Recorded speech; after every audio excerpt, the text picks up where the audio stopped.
አካል የሆነው ሪች ፉድስ በዱካም ኢንዱስትሪ ፓርክ ያስገነባውን የአጋዥ ምግቦች ፋብሪካ አስመረቀም። ፋብሪካው 8 አይነት ምርቶችን የሚያመርት ሲሆን ምርቶቹ ለአፍሪካ፣ ለመካከለኛው ምስራቅና ለላቲን አሜሪካ ሀገራት ይልካል ተብሏል። በዚህ ጉዳይ ላይ አብነት ታምራት ተጨማሪ ዝርዝር አዘጋጅቷል። በቻይና በግዙፍነቱ የሚታወቀው ቲያንሲ ግሩፕ አካል የሆነው ሪች ፉድስ ዱካም በሚገኘው ኢንዱስትሪ ዞን ያስገነባውን የአጋዥ ምግቦች ማቀነባበሪያ ፋብሪካ አስመርቋል።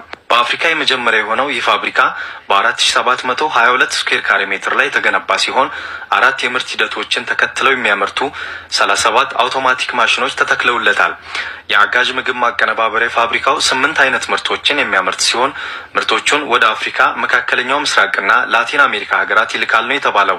በፋብሪካው የምርቃት ስነ ስርዓት ላይ የተገኙት የቀድሞ ፕሬዝዳንት ዶክተር ሙላቱ ተሾመ ኢትዮጵያ ከቻይና ጋር ያላት ግንኙነት ከጊዜ ወደ ጊዜ እየተጠናከረ መምጣቱን ተናግረው ፋብሪካው